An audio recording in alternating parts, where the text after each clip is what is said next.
नमस्कार। The deep dive में आपका स्वागत है। आज हम एक ऐसे विषय की गहराई में उतर रहे हैं जो सदियों से कवियों, दार्शनिकों और हम सभी को आकर्षित करता रहा है, प्रेम।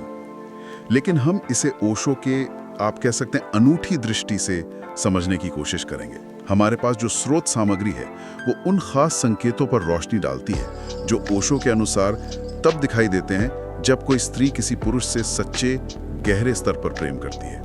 तो आज का हमारा सफर, हाँ, इन संकेतों को परत दर परत खोलने का है, ताकि प्रेम की उन सूक्ष्म अभिव्यक्तियों को समझा जा सके जो अक्सर अनदेखी रह जाती हैं। नमस्ते। बिल्कुल। और ओशो का प्रेम को देखने का नजरिया वाकई पारंपरिक समझ से काफी अलग है। हाँ, वो तो है। जहाँ समाज अक्सर प्रेम को भावनाओं के उतार चढ़ाव या रिश्तों की रीति रिवाज, बाहरी प्रदर्शनों से जोड़ता है, ओशो इसे चेतना की एक गहरी अवस्था मानते हैं। अच्छा। एक आंतरिक रूपांतरण। ये कुछ ऐसा है जो भीतर घटित होता है, बाहर तो बस उसकी परछाई दिखती है, ऐसा उनका मानना है। और इसी आंतरिक अवस्था पर जोर देते हुए ओशो का एक बहुत ही सुंदर कथन है जो मुझे लगता है आज की हमारी चर्चा के लिए एक सही जमीन तैयार करता है। कौन सा? प्रेम कोई प्रदर्शन नहीं है, ये एक मौन सुगंध है। ये सुनने में बहुत काव्यात्मक लगता है ना? हाँ, लेकिन इसका व्यावहारिक अर्थ क्या हो सकता है? हाँ, काव्यात्मक तो है, पर इसका गहरा व्यावहारिक अर्थ भी है। ये हमें बताता है कि सच्चा प्रेम शायद बड़े बड़े वादों में न मिले, या महंगे तोहफों में, या सोशल मीडिया पर जो आजकल चलता है उन इजहारों में शायद न मिले। ये तो उस व्यक्ति के व्यवहार में, उसकी उपस्थिति में, हाँ, उसकी ऊर्जा में महसूस होने वाली एक शांत, स्थिर गुणवत्ता है। जैसे आप सोचिए, एक फूल, वो अपनी खुशबू बिखेरने के लिए कोई कोशिश नहीं करता। सही बात है। वो बस खिलता है और सुगंध अपने आप फैल जाती है। बिल्कुल वैसे ही सच्चा प्रेम व्यक्ति के होने के ढंग से प्रकट होता है, किसी सोची समझी रणनीति से नहीं। अच्छा। ये भीतर की सच्चाई है जो बस बाहर झलकती है। तो चलिए इसी मौन सुगंध के कुछ पहलुओं को समझने की कोशिश करते हैं, उन संकेतों के माध्यम से जो स्रोत सामग्री ओशो के विचारों के आधार पर प्रस्तुत करती है। पहला संकेत बताया गया है उसकी उपस्थिति में शांति महसूस करना। ये थोड़ा चौंकाने वाला है। हाँ, है तो। क्योंकि आमतौर पर प्रेम को जुनून, उत्साह, यहाँ तक कि थोड़ी बेचैनी से जोड़ा जाता है। शांति क्यों? देखिए, ये एक महत्वपूर्ण बिंदु है और ओशो के दर्शन के केंद्र में है, ऐसा कहा जा सकता है। स्रोत बताता है कि जब कोई स्त्री किसी पुरुष के साथ गहरे प्रेम में होती है तो उसकी मौजूदगी में उसे अत्यधिक शांति, एक सुकून का अनुभव होता है। सुकून? हाँ, उसके चेहरे पर, उसके हाव भाव में एक ठहराव सा दिखता है, एक स्थिरता। ओशो के लिए ये शांति प्रेम का पहला और सबसे बुनियादी संकेत है। यह उस जुनून या उत्तेजना से बहुत अलग है जो अक्सर शुरुआती आकर्षण, वो जिसे इन्फैचुएशन कहते हैं। हाँ, इन्फैचुएशन। वो उत्तेजना तो क्षणिक होती है, जबकि ये शांति एक गहरी, जड़ें जमा चुकी भावना का प्रतीक है। तो ये शांति किस बात का सूचक है फिर? कहीं ये तो नहीं दिखाता कि रिश्ता अब उबाऊ हो गया है? कई लोग शायद ऐसा सोच सकते हैं। नहीं, बिल्कुल नहीं। इसके विपरीत, ओशो की दृष्टिकोण से देखा जाए तो ये शांति रिश्ते की गहराई और प्रामाणिकता का सूचक है। अच्छा। ये दिखाता है कि स्त्री उस पुरुष की ऊर्जा में, उसकी उपस्थिति में पूरी तरह सहज है, सुरक्षित महसूस कर रही है, स्वयं में स्थित है। वो कोई दिखावा करने या कुछ साबित करने की कोशिश नहीं कर रही। ये एक ऐसा स्पेस है जहां दोनों आत्माएं बिना किसी तनाव या प्रयास के एक दूसरे के साथ बस हो सकती हैं। ये बाहरी दुनिया की भाग दौड़ और शोर शराबे से परे एक आंतरिक तालमेल का अनुभव है। ये उबाऊ बिल्कुल नहीं, बल्कि सुकून देने वाला है और टिकाऊ है। उत्तेजना अक्सर असुरक्षा या अनिश्चितता से पैदा होती है, जबकि शांति गहरे विश्वास और स्वीकृति से जन्म लेती है। ये दिलचस्प विरोधाभास है कि प्रेम की गहराई शांति में प्रकट होती है, तूफान में नहीं। खैर, इस शांति के अनुभव से आगे बढ़ते हैं। स्रोत दूसरे संकेत का उल्लेख करता है, कमजोरियों को स्वीकार करना। कहा गया है कि जो केवल आकर्षित होती है वो पूर्णता खोजती है, लेकिन जो प्रेम करती है वो अपूर्णताओं को भी गले लगाती है। हाँ, और ये प्रेम की एक बहुत महत्वपूर्ण पहचान है। जैसा कि स्रोत में भी बताया गया है, सच्चा प्रेम, आप कह सकती हैं, यथार्थवादी होता है। यथार्थवादी? कैसे? मतलब वो व्यक्ति को किसी काल्पनिक आदर्श के रूप में नहीं देखता, बल्कि उसे उसकी समग्रता में स्वीकार करता है, उसकी अच्छाइयां भी और उसकी कमियां भी, दोनों के साथ। आकर्षण अक्सर एक छवि पर आधारित होता है ना?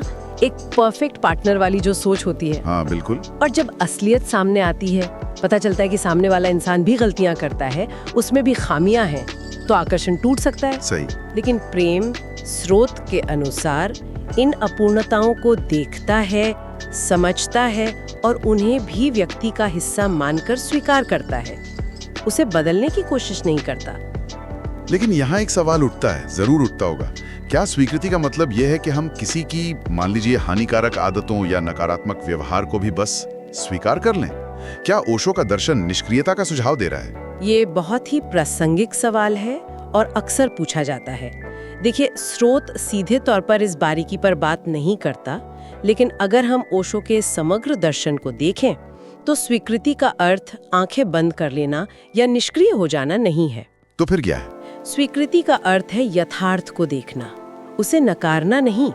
इसका मतलब ये समझना है कि व्यक्ति अभी ऐसा है। प्रेम में जागरूकता भी शामिल होती है। आप कमियों को देखते हैं, लेकिन व्यक्ति को खारिज नहीं करते। हाँ, अगर व्यवहार हानिकारक है, तो प्रेम पूर्ण जागरूकता का तकाजा शायद ये हो कि आप सीमाएं तय करें या संवाद करें। अच्छा। लेकिन ये जो सुधार की कोशिश होगी ना, वो उस व्यक्ति के प्रति नफरत या अस्वीकृति से नहीं आएगी। वो प्रेम और उसके भले की चाह से प्रेरित होगी। स्वीकृति का मतलब है बिना शर्त सम्मान देना, लेकिन इसका मतलब ये नहीं कि आंख मूंद कर सब कुछ सहते जाना। ये स्पष्टीकरण महत्वपूर्ण था। तो स्वीकृति मतलब व्यक्ति की मूल प्रकृति को सम्मान देना, भले ही कुछ पहलू चुनौतीपूर्ण हो। चलिए अब तीसरे संकेत पर आते हैं, जो कहता है वो बातों से ज्यादा भावनाओं में रुचि रखती है। स्रोत के अनुसार वो केवल शब्दों पर ध्यान नहीं देती, बल्कि अनकही भावनाओं और ऊर्जा को महसूस करती है। बिल्कुल। और यहाँ स्रोत ओशो के एक और गहरे विचार को सामने लाता है। शब्द नहीं, ऊर्जा बोलती है। शब्द नहीं, ऊर्जा बोलती है। इसका तात्पर्य ये है कि जो स्त्री सच्चे प्रेम में है, वो संवाद के सतही स्तर से परे जाकर महसूस करने लगती है। वो पुरुष के शब्दों के पीछे छिपे असली भाव को, उसकी खुशी, उसका दर्द, उसकी चिंता, उसकी अनकही बातों को महसूस करने में सक्षम हो जाती है। सच में? हाँ, यहाँ तक कि जब वो चुप होता है, तब भी वो समझ सकती है कि उसके भीतर क्या चल रहा है।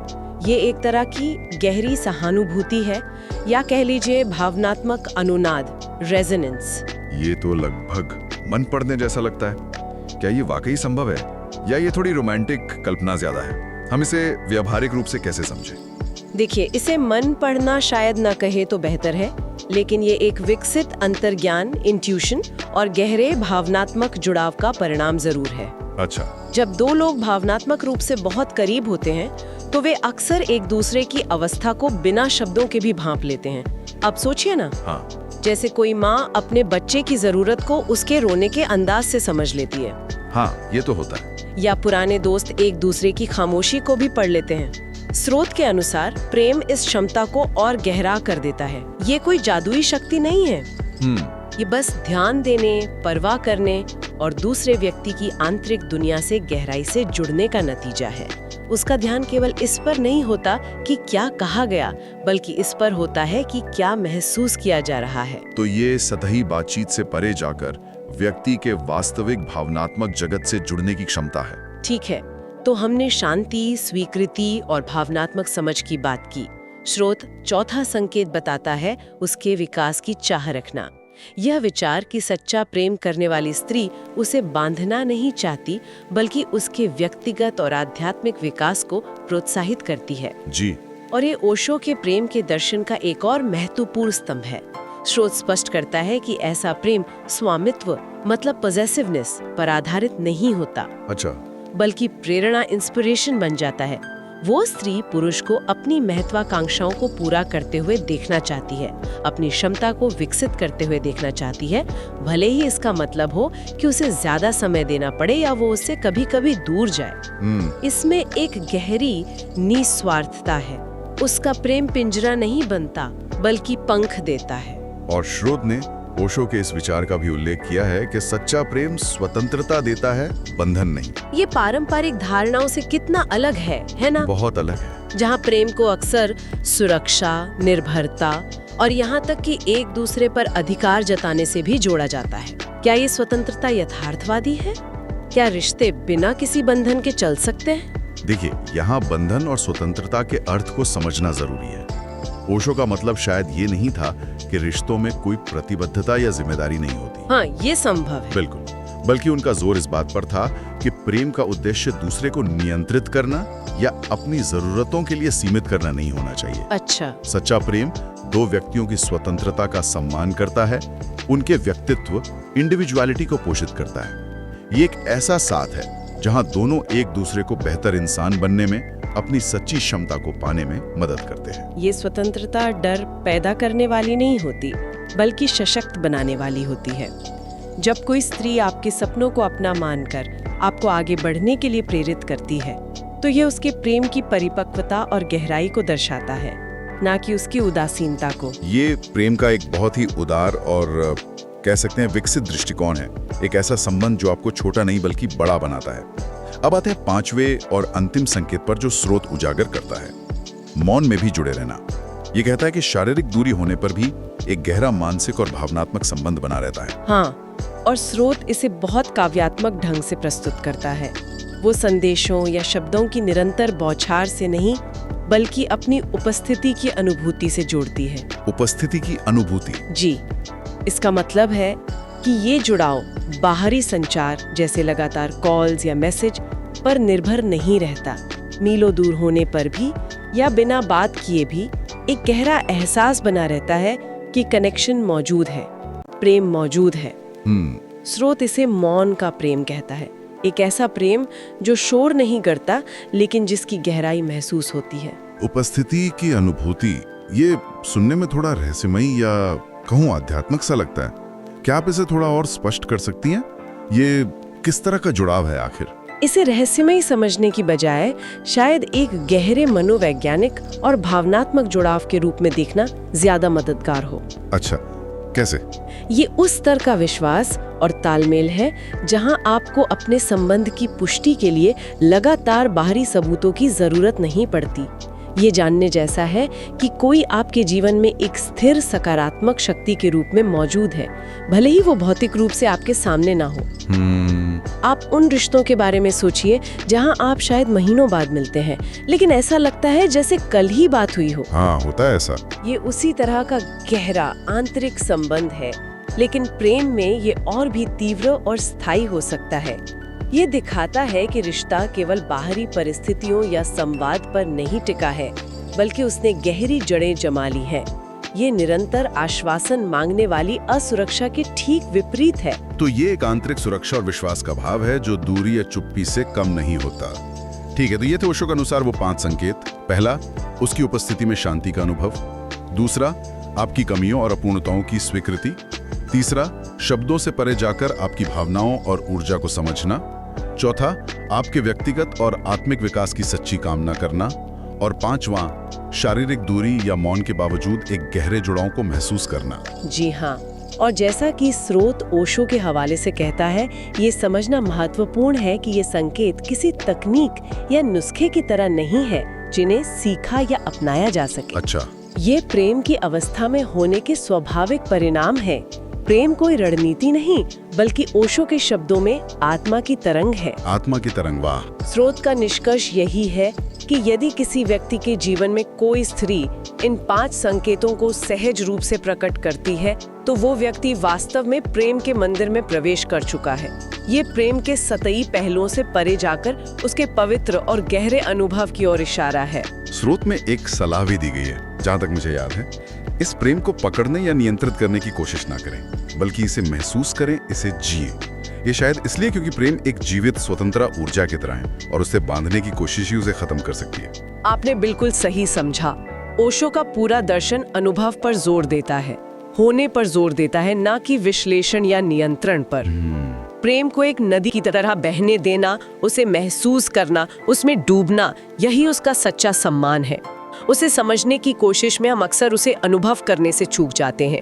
इन संकेतों को पहचानना महत्वपूर्ण हो सकता है, लेकिन उससे भी ज्यादा महत्वपूर्ण है उस प्रेम को जीना और उस ऊर्जा को महसूस करना जिससे ये संकेत उपजते हैं। ये पूरी चर्चा प्रेम को एक बिल्कुल अलग धरातल पर ले जाती है। मतलब बाहरी दिखावे, सामाजिक अपेक्षाओं और रोमांटिक क्लीशेज से हटकर ये हमें व्यक्ति के आंतरिक जगत और ऊर्जा के स्तर पर ध्यान देने के लिए प्रेरित करती है। और यहीं से मेरे मन में श्रोताओं के लिए एक विचार उभर रहा है, सोचने के लिए एक बात हाँ, बताइए कि ये आंतरिक संकेत, शांति, स्वीकृति, मौन जुड़ाव, ये प्रेम के उन बाहरी प्रदर्शनों या सामाजिक अपेक्षाओं से किस प्रकार भिन्न है? जैसे लगातार मिलना, महंगे उपहार देना, सार्वजनिक घोषणाएं करना, जिन्हें हम अक्सर देखते हैं या शायद महत्व भी देते हैं। यह वास्तव में सोचने लायक प्रश्न है। क्या सच्चा प्रेम महसूस करने और पहचानने के लिए हमें वाकई शब्दों और कार्यों के कोलाहल से परे जाना होगा, जैसा कि ओशो सुझाते हैं? व्यक्ति की उपस्थिति, उसकी ऊर्जा, उसके मौन संकेतों पर ध्यान देना सीखना होगा? या फिर बाहरी अभिव्यक्तियां भी उतनी ही महत्वपूर्ण हैं और कहीं ना कहीं आंतरिक अवस्था का ही प्रतिबिंब होती हैं? शायद संतुलन कहीं बीच में है, या शायद हर व्यक्ति और हर रिश्ते की सच्चाई अलग होती है। ये सवाल हमें अपनी धारणाओं पर, अपनी समझ पर दोबारा विचार करने के लिए प्रेरित करता है। बिल्कुल। शायद प्रेम की कोई एक परिभाषा या एक खाका नहीं है, ये एक बेहद व्यक्तिगत और गहरा अनुभव है। और ओशो के ये संकेत हमें उस अनुभव की कुछ अनकही गहराइयों की ओर सिर्फ इशारा करते हैं। इसी विचार के साथ आज की ये गहन चर्चा यहीं समाप्त करते हैं।